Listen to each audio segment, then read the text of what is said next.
Vamos a orar. Gracias, Padre, por este tiempo que nos has dado para compartir tu palabra. Te ponemos en tus manos el estudio, te ponemos en tus manos todo nuestro tiempo. Gracias porque eres grande, misericordioso, glorioso, Señor.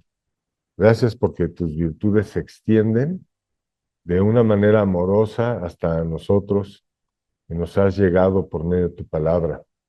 Gracias porque tú sujetas todas las cosas, Señor, y sin ti nada de lo que vemos pudo haber sido hecho.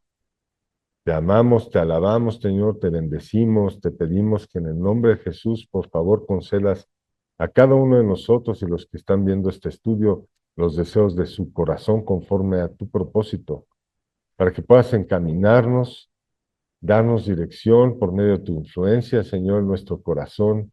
En todo tiempo estemos sujetos y que día con día seamos santos por medio de tu gracia y no por las obras que nosotros pudiéramos hacer. Venimos ante ti con todas nuestras peticiones de oración, con todas las personas de las que tenemos carga, Señor, que tú conoces, de las que no enumeramos, pero sí presentamos ante ti de una manera interior, para que por favor puedas ponerlos en tus manos, a tu resguardo, Señor, que puedan conocerte a través de todas las circunstancias que están viviendo, que puedan conocer tu rostro, que puedan conocer a tu Hijo Jesucristo, porque es solo a través de tu Hijo Jesucristo que nosotros podemos verte a ti. Y por eso estamos aquí en agradecimiento y presentados como una ofrenda propia para la obra que tú realizas a través de nosotros en el nombre de Jesús. Te damos las gracias, Señor. Amén. Bueno, pues aquí estamos una vez más en este estudio. Tenemos varias cosas importantes y bueno, dentro de todo lo que estamos haciendo, pues ya estamos en la parte del capítulo 4 de Mateo y vemos en este capítulo 4 es importante que tengamos este conocimiento y esta introducción. Vamos a ver, señores, que la ciencia nos ha demostrado que todo en el universo, visible y no visible para el ojo humano, guarda una serie de normas y estructuras de conducta mediante las cuales se establece un orden. Y la pregunta a contestar es, ¿quién puede resolvernos ese orden? Y la respuesta la podemos encontrar en la Biblia, ya que desde hace más de 4000 años la Biblia nos revela lo que la ciencia solo pudo demostrar miles de años después. Y para nosotros este tipo de datos son sumamente relevantes, porque testificar sobre la veracidad de la palabra de Dios es uno de los más relevantes puntos que nosotros debemos de aprender. Para ello, antes de dar paso a todo nuestro programa, quiero darles esta situación y darles esta información, porque uno de los más relevantes puntos que la ciencia ha establecido y que testifican respecto de la veracidad de la palabra de Dios es el ADN. Creo yo que es el ADN.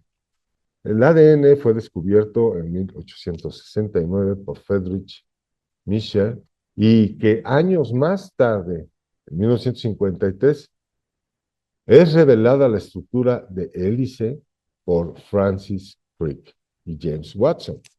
Esto es muy relevante ya que este descubrimiento determina que hay una información genética que determina la composición resultante de una semilla o de una especie, lo cual define que no es evolución el producto de la procreación de las especies y que es un diseño hecho por algo más grande que nosotros.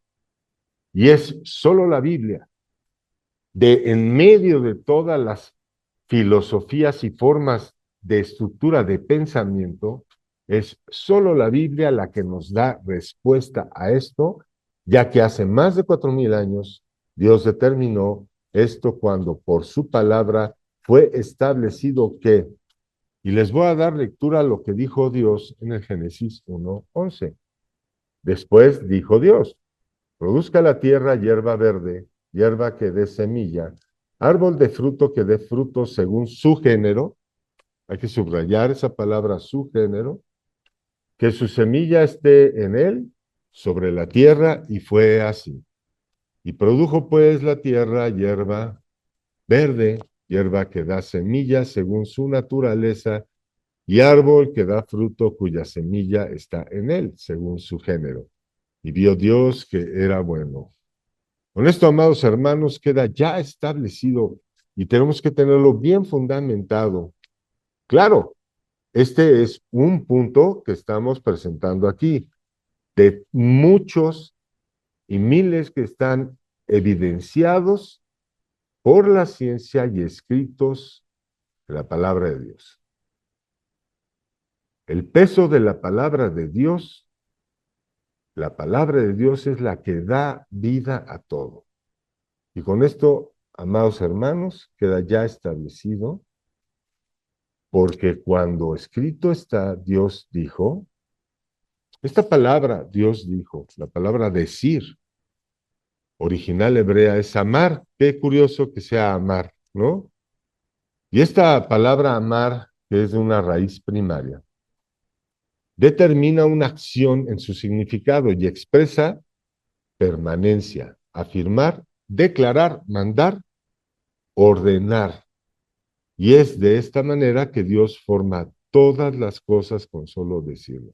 Asimismo, si al decir algo Dios se realiza, ¿cuánto más peso tiene lo que escrito está en la Biblia? Y esta es la segunda cosa que al quedar demostrada la veracidad de la palabra de Dios, queda establecido la importancia de lo que escrito está. Entonces, lo que escrito está tiene un peso fundamental para que la palabra de Dios produzca justamente eso, su palabra. Entonces, hermanos, con esta introducción, quiero dejarles en su mente y en su pensamiento el valor de lo que dice Dios y el peso de lo que escrito está, porque por lo que escrito está, están sujetas todas las cosas por lo que Dios dijo. Y bueno, amados hermanos, vamos a dar paso a nuestro devocional de hoy con la hermana Leti. Adelante, hermana Leti, por favor. Buenas noches, hermanos, bendiciones a todos. Pues hoy vamos a ver la segunda parte de lo que vimos hace 8 días en cuanto a lo que no hay nada imposible para Dios. Entonces, la semana pasada vimos que efectivamente para Dios no hay nada imposible, Lucas 1:37, y que de igual forma, para los que tenemos la semilla de la fe depositada en nuestro corazón, no debe de haber tampoco nada imposible. Pero también vimos que no significa que por tener esa fe se haga realmente nuestra voluntad, sino la voluntad de Dios. Entonces, encontré un versículo paralelo al que vimos hace 8 días, y que es Mateo 17:20, y ahora veremos Marcos 11:23 y 24, que dice,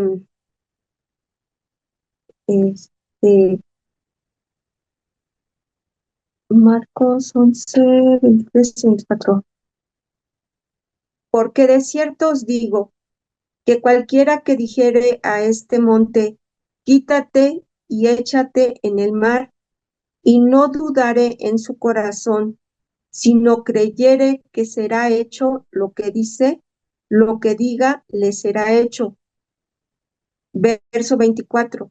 Por tanto, os digo que todo lo que pidiereis orando, creed que los recibiréis y os vendrá.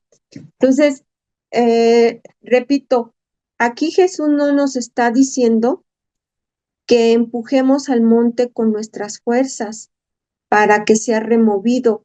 Lo que aquí Jesús nos enseña es que la fe que hay en nuestros corazones ha de expresarse, lo cual, y esto es lo cual que convierte una fe viva, activa y eficaz, porque es una fe que brota de la convicción de nuestro corazón y que esa fe solamente está puesta en nuestro Padre viviente y en concordancia con su voluntad y su palabra. Por tanto, nosotros no debemos dudar que Dios está obrando en nuestra o nuestras necesidades, pero hay algo muy importante y es que nosotros tenemos que creer con nuestros ojos espirituales que al invocar esa promesa que nos da Jesús cuando nos pide que le digamos al monte, muévete de aquí para allá, ese monte se moverá.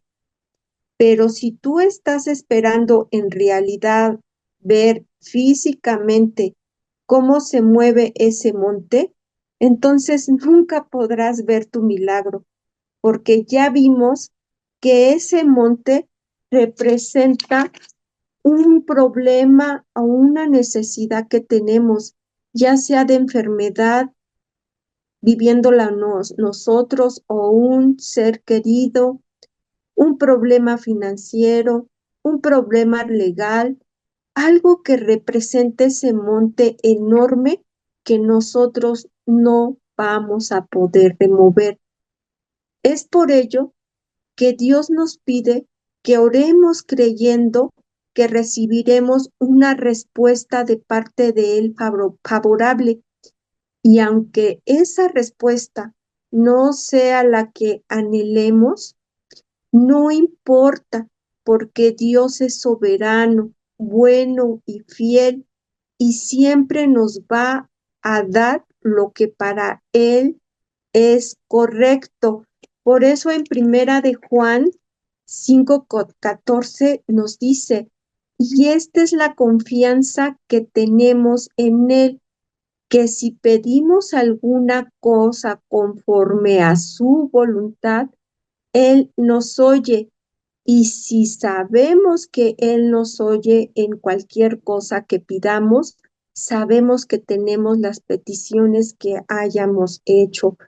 Pero sin embargo, también en Santiago 4:3, Dios nos muestra que muchas veces pedimos mal, porque dice Santiago 4:3, pedís y no recibís, porque pedís mal. Es por ello que debemos tener cuidado cómo le pedimos al Señor y qué le pedimos, porque, insisto, en que debemos caminar de forma espiritual para que sea el Espíritu Santo quien nos guíe y quien nos haga entender cuál es esa voluntad que es agradable y perfecta de Dios, porque aunque la respuesta no haya sido lo que nosotros esperábamos, de cualquier forma nosotros tenemos que tener esa paz y esa tranquilidad, bienaventuranza de que fue una respuesta del Señor para que Él se glorifique y no nosotros, porque todo lo que vivamos, bueno o malo, a el Señor le glorifica y sobre todo en nuestra obediencia, en esa fe, en ese gran yo soy, en esa fe en el Dios Todopoderoso, pero sobre todo en esa fe en el Dios de amor que nos amó y que nos demostró su amor al morir en nuestro lugar. Entonces, pues yo sé que no es fácil muchas veces aceptar la voluntad de Dios, pero sabemos que Dios nos ama y eso es lo que más nos debe de importar, que Dios nos ama y que tanto nos ama que ha dado su vida para que estemos en una vida eterna junto a Él. Y pues eso sería lo más grandioso, lo más inigualable que podamos tener, ¿no? Pues sería todo por parte de hoy y muchas gracias, bendiciones. Muchas gracias, hermana, con este devocional. Bueno, pues una vez más, hay que incluir, y es parte del estudio de hoy, que Jesucristo nos está revelando en este pasaje la relevancia de conocer lo que escrito está. Vamos a ver en este capítulo, antes de adentrarnos a esto, voy a complementar con lo siguiente. Vamos a ver en este capítulo a Jesucristo y al adversario, hablando lo que escrito está, pero cada quien de una manera distinta. Jesús para sujetar todas las cosas al Padre y Satanás para sujetar todas las cosas a él mismo. Ambos conocían y conocen lo que escrito está. Es importante, eh, hay un peso contundente de valor en tomar en cuenta esto. Y antes de entrar a nuestro estudio ya a profundidad, me gustaría pasar a la información extrabíblica que tiene el hermano Fernando para todos nosotros, porque va a integrar algo importante y complementar dentro del pasaje que vamos a leer el día de hoy. Adelante, Fernando. Gracias. Bueno, yo voy a hablar de el significado espiritual en Mateo 3. Yo me estoy apoyando de la Biblia lenguaje actual y dice así, Mateo 3, del versículo 5 al 7. Muchos iban a oír a Juan. Llegaban no solo de los alrededores del río Jordán, sino también de la región de Judea y de Jerusalén. Confesaban sus pecados y él los bautizaba en el río. Al ver que muchos fariseos y saduceos venían para que él los bautizara, les dijo, ustedes son unas víboras, ¿creen que se van a escapar del castigo que Dios les enviará? De aquí, parafraseando el texto, dice, el surgimiento de Juan fue como el repentino resonar de la voz de Dios. En aquel tiempo los judíos habían aceptado tristemente el hecho de que la voz profética ya no dejaba oír. Decían que hacía 400 años que no había profetas, como ellos nos decían, no se escuchaba la voz y no había nadie que respondiera. Pero en Juan volvió a resonar la voz. Ahora debemos preguntarnos cuáles eran las características de Juan y de su mensaje. Juan venía de Dios, procedía del desierto, llegó hasta los hombres después de años de solitaria preparación con Dios. Como decía Alexander McLaren, fue como si Juan saltara a la guerra plenamente desarrollado y armado, y traía no algunas opiniones personales suyas, sino un mensaje de Dios. Antes de hablar a los hombres, había estado largo tiempo en comunión con Dios, en este caso con su primo Jesucristo. El predicador, el maestro de voz profética, deben siempre venir a presentarse ante los hombres en la presencia de Dios. El bautismo de Juan el Bautista era un bautismo de arrepentimiento y que preparaba a la gente para la venida del Mesías, aunque el bautismo de Juan tiene algunas similitudes con sus hermanos los judíos, como la inmersión del mikvah, tenía un propósito y un significado más específicos y espirituales, orientados hacia la confesión de los pecados y la renovación interior. Características del bautismo de Juan. 1. Arrepentimiento. El bautismo de Juan tenía como objetivo que las personas reconocieran sus pecados y comprendieran, o más bien se comprometieran a vivir de una manera que agradara a Dios. A diferencia de las inmersiones rituales del judaísmo que estaban relacionadas con la pureza ceremonial, el bautismo de Juan implicaba una conversión interior y un cambio de corazón, como lo dice luego en Marcos 1:4. 2. Preparación para el Mesías. Juan entendía su misión como una preparación para el inminente ministerio de Jesús, a quien presentaba como el Mesías. Al llamar a las personas al arrepentimiento, Juan las estaba preparando para la llegada del reino de Dios. Mateo 3:2 y 3. 3. Inmersión en el río Jordán. Juan bautizaba en el río Jordán, un lugar simbólicamente importante para los judíos, ya que fue el río de Israel, cruzó para entrar a la tierra prometida. Este escenario añadía un significado de nuevo comienzo y transición espiritual. 4. Público amplio. A diferencia de las ceremonias de purificación en el judaísmo que se realizaban principalmente entre judíos observantes y dentro de ciertos contextos, el bautismo de Juan era un llamado público para que todos, judíos de diversas clases sociales y personas de otros grupos, acudieran a él, a lo que lo hacía un culto inclusivo. Normalmente los fariseos, escribas, maestros de la ley y soldados romanos acudían allí para escuchar a los judíos que antes de ser bautizados clamaban en voz alta confesando sus pecados. Posteriormente, estos pecadores fueron juzgados por las autoridades correspondientes. Por eso Juan les exclamaba en el versículo 7, ustedes son una generación de víboras, ¿creen que escaparían del castigo que Dios diseñará?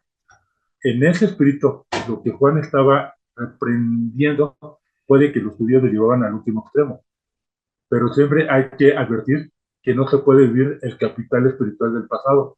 Una edad degenerada no puede esperar a obtener la salvación gracias a un pasado heroico, y un mal hijo no puede alegar a su favor los méritos de sus piadosos padres.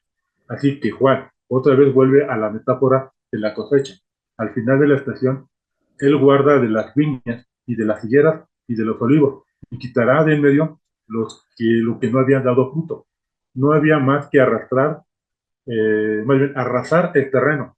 La inutilidad siempre invita al desastre. La persona que es inútil para Dios y para sus semejantes corre un grave peligro y está bajo condenación. 5. Diferencia con el bautismo cristiano.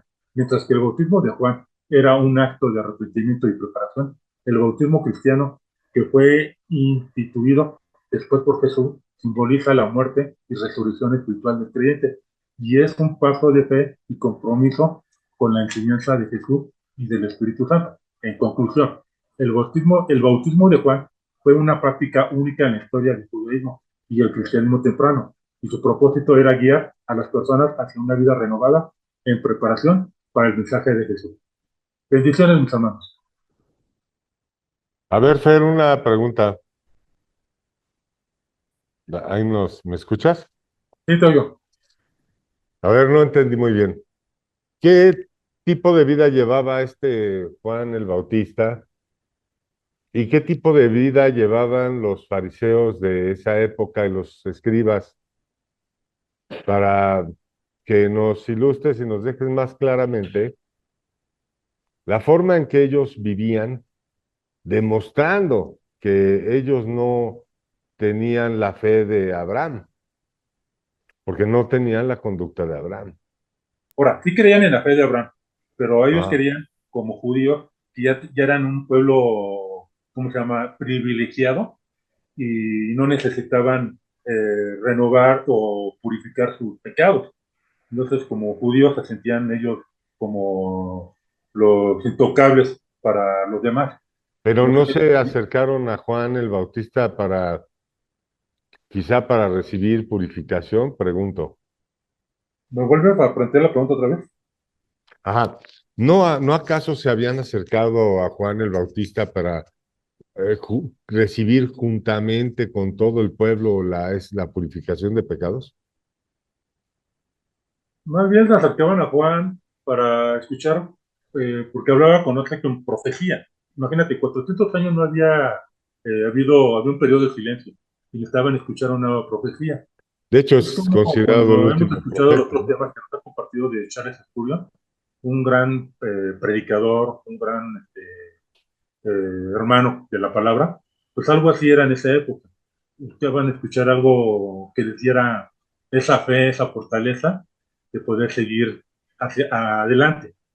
Y Juan hacía la invitación, no nomás a los judíos, sino también a los que inconversos, bueno, a los que no eran judíos, perdón, para que pudieran purificarse y estar en el proceso de la purificación y aceptar a su vida es cuando llega después Jesucristo y instaura el bautismo cristiano, pero sí, en cierto modo, había manera de que se bautizar. Pero, como te decía, ahí había mucho fariseísmo, maestros de la ley, y gente como los romanos, por ejemplo, los soldados, que nada más iban al bautismo, porque saben que si se bautizaban, aclamaban a voz alta Ahí por está, todos sus pecados. ya diste a mi punto, ya diste a mi punto. Eran ritualistas, entonces más bien lo querían incluir como diciendo, no, pues también quiero de esto, ¿no? O sea, Ajá, hacían todo lo que fuera posible que les, ¿cómo expresarlo? Que los purificara, ¿no? así es. Mm, ok, pues sí, sí, quedó claro. Perfecto, ¿no? Bueno, gracias. Bendiciones.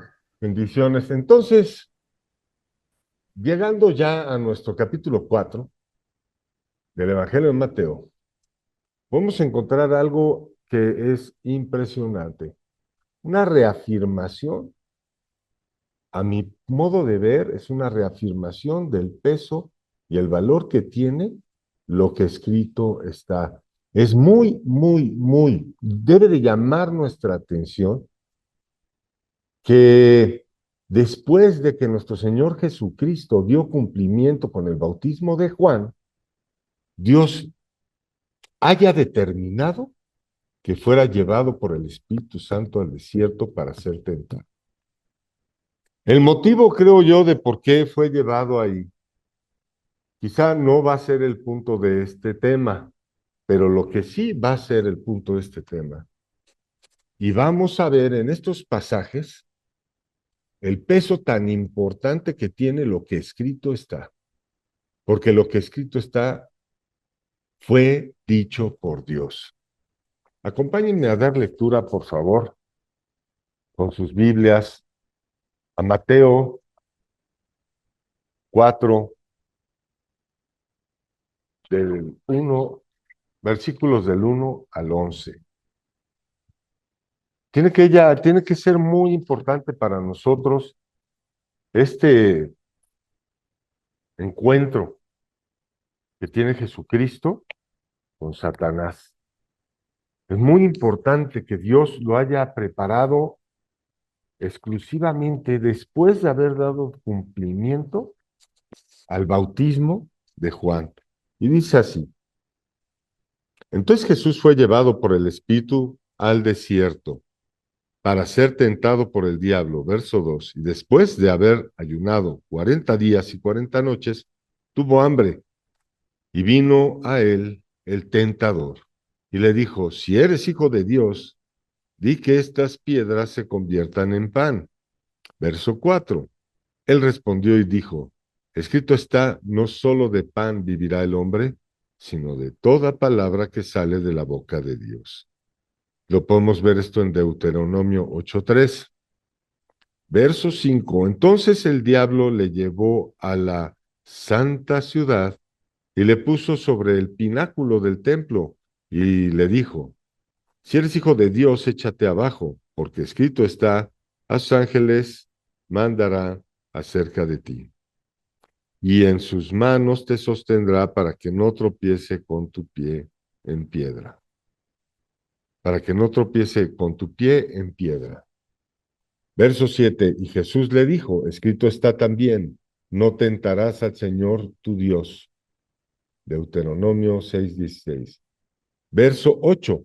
Otra vez le llevó el diablo a un monte muy alto y le mostró todos los reinos del mundo y la gloria de ellos. Verso 9. Y le dijo: todo esto te daré si postrado me adoraréis. Verso 10. Entonces Jesús le dijo: vete, Satanás, porque escrito está, al Señor tu Dios adorarás y a él solo servirás. Verso 11. El diablo entonces le dejó y aquí vinieron ángeles y le servían. Aquí podemos ver en este pasaje varios conceptos súper importantes que voy a tocar lo más rápido posible. El primero es que nos damos cuenta cómo el tentador, el engañador, Satanás, empieza a perturbar a Jesucristo en el momento que Jesucristo, después de 40 días, tuvo hambre, buscando la debilidad por algún lado dentro de nuestro Señor Jesucristo, empieza con su ataque. Y vemos también algo muy relevante e importante, donde vemos que en ese momento, al estar establecida la ley, Satanás sigue ejerciendo poder sobre la tierra, porque aún no había sido cumplida la ley por nuestro Señor Jesucristo, que posteriormente, al darle cumplimiento, arrebata de él las llaves de la muerte. Pero en este momento, en este punto, no. Y vean lo que hace Satanás con lo que Dios le dio a cuidar. Por eso se le reveló. Se le reveló para gobernar él sobre de las cosas que Dios creó. Y vean lo que le dice. Todo esto te daré si postrando me adoraréis. Vean qué importante es conocer la palabra de Dios, porque la palabra de Dios, cuando yo veo estos dos pasajes, el verso 9 y el verso 10 del capítulo 4, yo me acuerdo y pienso en los gobernantes de todas las tierras, en todas las personas que tienen autoridad, porque la palabra de Dios dice que toda autoridad fue puesta por Dios. Pero yo me pongo a pensar en ellos y a cuántos de ellos habrá llegado Satanás a venderles lo que Dios les dio. Entonces Dios les dio la facultad de ejercer el derecho, de ser los jueces en las cosas de los humanos, y de repente llega Satanás y te dice, todo esto te daré si postrado me adorares. Y la pregunta es, ¿cuántos de ellos se habrán postrado? ¿Cuántas personas por ser famosas se habrán postrado ante Satanás? Pero Jesús, conociendo la palabra y conociendo el propósito que Dios tiene para con su vida, evidentemente Satanás no pudo tentarlo. Y le contesta entonces Jesús, le dijo, vete Satanás, porque escrito está: el Señor tu Dios adorarás y a él solo servirás. Jesús le dijo, sujétate a Dios. Está escrito que sirvas a Dios, que te sujetes a Dios. Y veamos rápidamente que en estos capítulos, en estos versos, podemos creer que los dos están citando la palabra, pero hay una intención que los diferencia. Jesús citó la palabra de Dios sujetándose a él mismo y queriendo sujetar a Satanás a la palabra de Dios, a lo que Dios dijo, a lo que escrito está, pero Satanás citó lo que escrito está para sujetar a Jesucristo a su propia voluntad, queriendo destronar la autoridad de Dios. Vemos intrínsecamente que por la intervención de Satanás, y sigue haciéndolo, quiere separarnos de tener una relación con Dios. Satanás, el enemigo, quiere gobernarnos y evitar que nos sujetemos a Dios. Y fue lo primero que quiso hacer con Jesucristo. Imagínense si esto hizo con Jesús, ¿qué nos espera a nosotros? ¿Qué podemos nosotros esperar? Entonces nosotros como evangelistas debemos de entender esa situación, que todas las personas han sido sujetadas por la corriente de este mundo. Y no es solo a través de nuestro Señor Jesucristo que podemos liberarlas. Es entonces que llegando ya a nuestro capítulo 4 del estudio del Evangelio de Mateo, podemos encontrar la reafirmación del peso y el valor que tiene lo que escrito está para quienes obedecen la palabra de Dios, ya que sin fe es imposible agradar a Dios. Y ¿Qué queremos decir con esto? Que la palabra de Dios se va a cumplir, creamos o no en ella. La palabra de Dios tiene un efecto sobre la vida de todos los seres vivientes, valga la redundancia. Lo creas o no lo creas.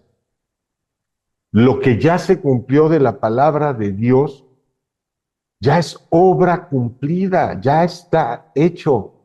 Lo creas o no lo creas. La diferencia radica en lo que te puede pasar a ti por no sujetarte a lo que escrito está.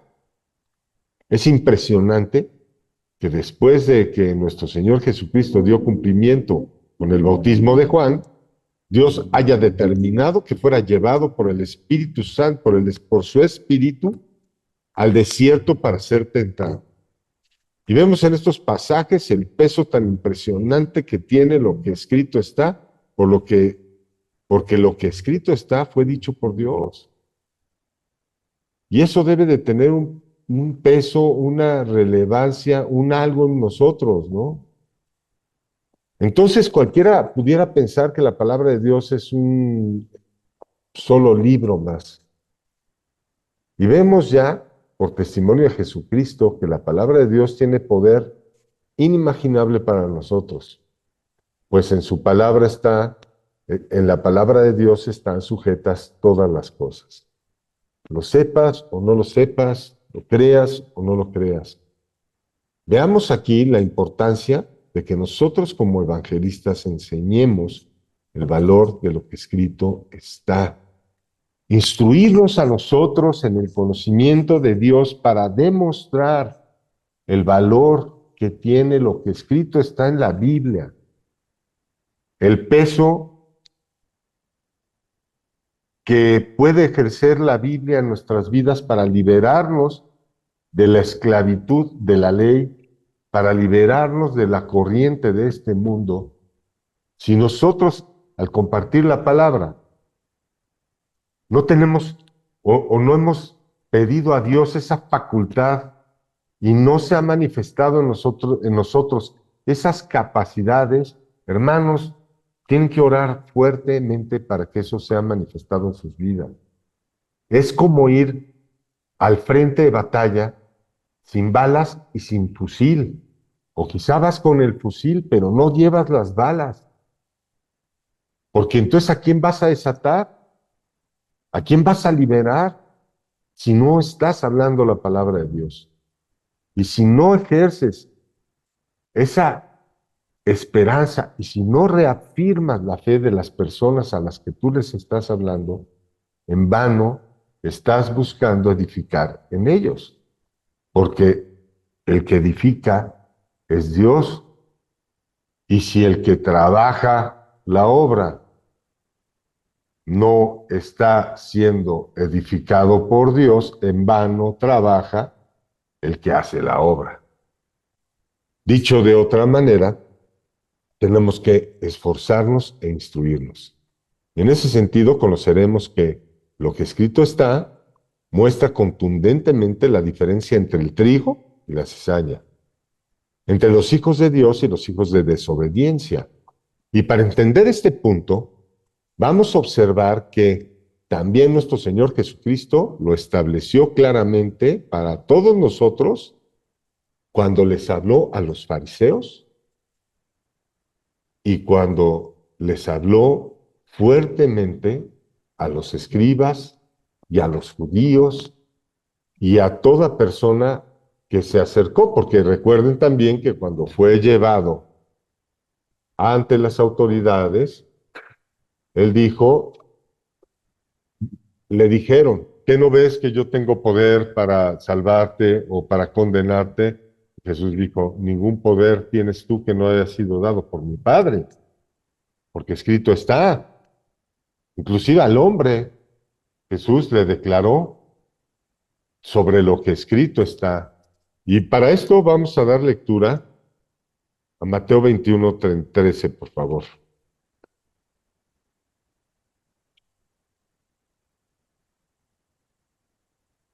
A mí me llamó mucho la atención Es más, realmente, y junté un grupo de versículos, más allá de que todos ustedes lo estudien en sus casas, pero si ustedes me lo permiten, yo les voy a dar lectura, porque junté varios versículos para dar muestra del punto que quiero compartirles y establecer para todos nosotros en esta noche. Y dice así, Mateo 21:13, y les dijo, escrito está, mi casa, casa de oración será llamada, mas vosotros la habéis hecho cueva de ladrones. Recordamos en el estudio anterior qué pasó con Satanás, oh lucero de la mañana. Recuerden el estudio anterior todo lo que platicamos, cómo Dios nos manifestó que Satanás comerció con lo que Dios le dio. ¿Y qué está diciendo? ¿Y qué es lo que se ve manifestado aquí? En este momento se ve manifestado que comerciaron con la casa de Dios. Vamos a Mateo 26:31. Entonces Jesús les dijo, todos vosotros escandalizáis de mí, os escandalizáis de mí esta noche, porque escrito está, heriré al pastor y las ovejas del rebaño serán dispersas. Notemos entonces que Jesucristo les habló lo que escrito estaba acerca también de él, y ni aún así se sujetaban a Dios. Y vemos que la conducta de Satanás es no sujetarse a Dios. Y aquí nuevamente vemos que no solo manifiestan las obras de la carne en 21:13, en Mateo 21:13, sino que en Mateo 26:31 manifiestan no sujetarse a Dios. Vamos a ver Marcos 14:27. Entonces Jesús les dijo, todos os escandalicéis de mí esta noche, porque escrito está, heriré al pastor, las ovejas serán dispersas. Marcos nos los vuelve otra vez a mostrar. Observemos que Jesucristo fue específico al señalar estos puntos tanto a escribas y a fariseos, pues él estaba mostrando que conocían la palabra, pero no actuaban conforme a ella, y que al igual que Satanás, utilizaban la palabra de Dios para sujetar todas las cosas a ellos mismos. Así vemos que al igual que Satanás buscó usar lo que escrito está para sujetar la voluntad de Jesús a él, así también los fariseos y los escribas buscaron hacer lo mismo con esto a nuestro Señor Jesucristo. Y Jesucristo dejó demostrado que la influencia en ellos no era la palabra de Dios. Y la clave es porque no se sujetaban a la palabra de Dios y porque conociendo de lo que escrito está, no glorificaron al Padre por medio del Hijo. Y esta conducta, hermanos, es lo que yo quería platicarles a ustedes, esta conducta está hasta nuestros días. De esta manera es como nosotros podemos ver a todo nuestro alrededor. Fíjense bien lo que les voy a decir. O para identificar quién está en la corriente de este mundo y movernos a misericordia para poderles compartir el Evangelio, o bien identificando a quienes usan la palabra de Dios para inclusive querernos sujetar a nosotros mismos.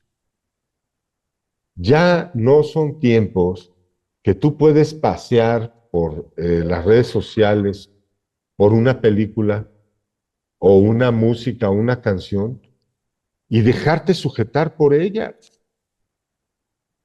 ¿Cuántas personas diciéndose conocer a Dios escuchan alguna canción, alguna música, y esa canción y esa música los remite a su pasado? Y en ese preciso momento rompen lo que escrito está, que dice, no traigas a memorias las cosas pasadas, hoy Dios las hace todas nuevas. Entonces, ¿por qué estas personas están haciendo eso? Porque no están sujetados a Dios. Hay algo en ellos todavía que deben de trabajar, que deben de orar. Hay mucho estudio que deben de hacer y profundizar más y más y más para que Dios los aparte de esa debilidad de su carne. Y si eso no lo podemos considerar una debilidad de la carne, ¿de qué otra cosa podríamos hablar? Entonces, yo pregunto, otra, ¿qué eso no es una debilidad de la carne? Claro que sí es una debilidad de la carne. Esa melancolía, atrapados en la tristeza, atrapados en el sufrimiento, en lo que nos hicieron, en lo que no nos hicieron. Y vemos a personas cristianas como Lázaro, que saliendo de la tumba por haber escuchado la palabra de Jesús cuando dijo, ven fuera, habiendo escuchado, aún siguen atados de pies y manos y con un velo, un sudario en la cara. Y tú lo estás viendo. Ya estás viendo al hermano que está sufriendo porque escuchó la canción que le recuerda al patito feo con el que se bañaba en la tina y ya no lo tiene. Y tú ahí nada más lo estás mirando. Y agarra el hermano y se empina la botella o hace o deshace, etcétera. ¿Quién sabe cuántas conductas pudieran tener una persona?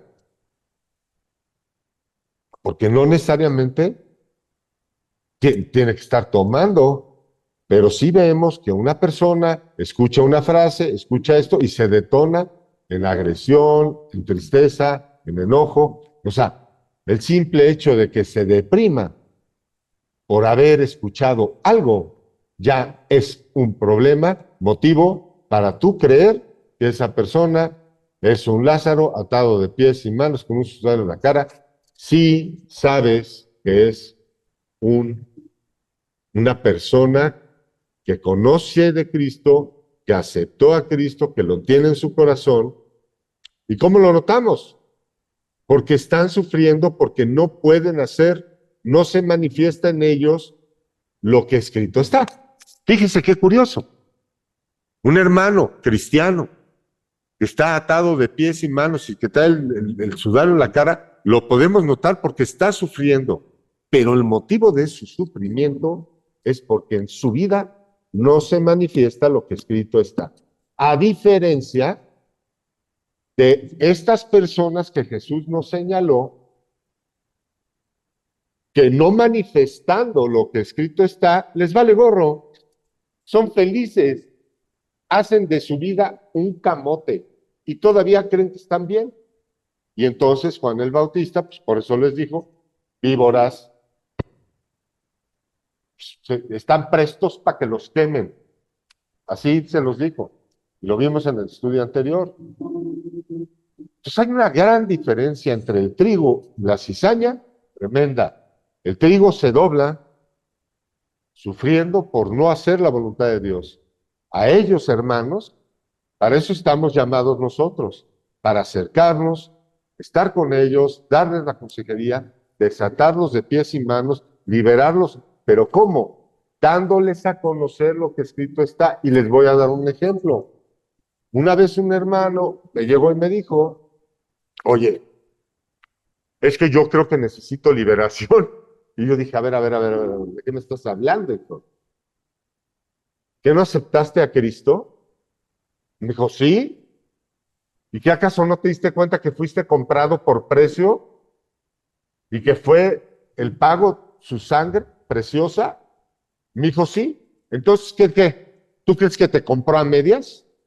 O sea, digo, este pacto que hiciste con fulano de tal, yo no lo compro. Ahí lo pagas tú. No, te compró completo. Entonces el mismo hermano se tardó como una semana y media, y después de semana y media me dijo llorando, me acaba de caer el 20, fui comprado por precio, estaba siendo engañado por el enemigo, por los demonios, queriéndome convencer que yo era indigno, Y le digo, sí, si eres indigno, yo soy indigno, todos somos indignos. Pero el único digno pagó por nosotros, porque tanto nos amó que dio su vida por cada uno de nosotros, que siendo indignos, menospreciados, nos amó. Y por ese amor estamos aquí. Entonces, hermanos, no podemos dejar a estas personas sufriendo. Ya el tiempo es corto, ya el tiempo se acerca, o sea, hemos visto tantas cosas como los tiempos de Noé se están manifestando delante de nosotros y se dan en casamientos unos con los otros, o sea, o debemos de decir unos con los unos y otras con las otras. ¿Cómo es posible que hayan gastado los estadounidenses más de 120 millones de dólares en operaciones a las que le llaman reafirmación de género en niños? Y la semana pasada salió el testimonio de una mamá que no pudiendo evitar la voluntad de su hija, que era cambiarse el sexo, las autoridades americanas de la administración anterior le quitaron a la niña, la operaron y por esa operación, semanas después murió la niña. Testificando, y ese es mi pensar, que evidentemente Dios tiene razón.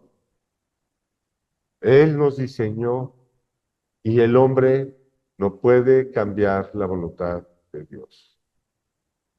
Dios nos diseñó, estamos en una circunstancia, también hay miles de testimonios de hombres o de mujeres que estando confundidos por la corriente de este mundo, se acercan a Jesucristo, cargan su cruz.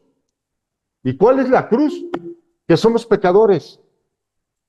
No importa cuál es el tipo de tu pecado, cargar tu cruz es llevar esa situación en tu vida y seguir adelante, creyendo en lo que escrito está, creyendo en las promesas de Jesús, creyendo en el Evangelio y en la obra que hizo Jesucristo con su sangre por todos nosotros. Eso es cargar la cruz. Y cuando Jesucristo dijo, quien quiera venir en pos de mí, tome su cruz y sígame, esa palabra cruz significa exponerse a la muerte. ¿Y cómo no se iban a exponer a la muerte? Si cómo los masacraron a todos. Estos pobres niños que fueron engañados y solicitaron esa reafirmación de su situación, de pensamiento contra su físico. Esos niños, caramba, ¿qué onda? ¿Qué va a pasar ahí más adelante? ¿Y qué va a pasar con ellos cuando crezcan y digan, quiero regresar al diseño de Dios? Pues van a tener que cargar su cruz, llegar a los pies de Cristo y en esas condiciones creer en lo que escrito está. Y yo estoy seguro que si aman a Dios, Dios va a encaminar toda esa situación para bien. Porque está prometido y está escrito y escrito está que a los que aman a Dios, todas las cosas obran bien. Y con este cierre quiero invitar a todos los que nos ven en este momento, porque escrito está en Romanos 10, 8 y 9, escrito está en el versículo 9, que si confiesas a Jesús como tu Señor y crees en tu corazón que Dios le resucitó de entre los muertos, serás salvo. Y Pablo nos los explica magisterialmente en Efesios 2, 8 y 9. Y es Pablo hablándole a los efesios y les dice de esta manera, porque por gracia sois salvos por medio de la fe, y esto no es de vosotros, es un don de Dios. Y quiero que sepas que él remató diciendo para que ninguno se gloríe. O sea, Pablo nos está explicando que somos salvados por gracia y que no es por algo que tú hiciste o que tú puedas hacer, sino es porque es un don de Dios que está dándonos como un regalo inmerecido por su Hijo Jesucristo, demostrando que Jesucristo fue el sacrificio y la propiciación para que todo aquel que crea en Él no se pierda, mas tenga vida eterna, y para que ningún hombre pueda gloriarse sobre la obra de salvación de Dios. Y si tú que nos estás escuchando has escuchado estas palabras, abre tu corazón, no termines este video y no te quedes igual, porque hoy ha llegado el día y es el momento, como dijo Jesús: Padre, los que traes a mí vendrán a mí, los que a mí vienen yo no echo por fuera. Y hoy Jesucristo no te echa fuera. Acompáñanos en oración a todos los que estamos aquí con estas palabras. Señor Jesús, gracias porque hoy me has demostrado que a pesar de que yo soy pecador, que yo soy una pecadora, yo soy un pecador, que soy una hija o hijo que he estado apartado del conocimiento de tu palabra, hoy me has mostrado tu misericordia. Y hoy vengo a ti, Señor, a pedirte humildemente que me perdones y que tu Hijo Jesucristo sea mi Señor y que sea mi Salvador, que sea la influencia en mi vida y dentro de mi corazón, para que yo y mi casa seamos salvos, porque tú le resucitaste de entre los muertos. Yo lo creo así, Señor. Yo lo he visto en los cielos y en la tierra, en tu obra maravillosa. Yo quiero recibir ese regalo que nos diste en aquel momento con tu Hijo en la cruz. Para que yo y mi casa seamos salvos, te lo pido en el nombre de Jesús. Amén. Y si hoy que nos viste, te invitamos a seguir nuestros estudios que semana a semana estamos continuamente alimentando. Ya hemos liberado varios reels en la esperanza de dar información a todos los que nos escuchan de lo que escrito está y las consecuencias de lo que escrito está, donde desconocerlas, dice la palabra de Dios que la paga del pecado es la muerte. Entonces, ¿de qué sirve hacer buenas obras si nuestros pecados pasados no han sido pagados, como así han sido pagados de los que todos hoy hicieron esta oración? Es por ello que te invitamos a que nos des un mensaje para saber que has recibido a Cristo como tu Señor y Salvador. Pon una manita arriba en el video para que sepamos que hoy hay fiesta en el cielo y nos gozamos por los que han de venir.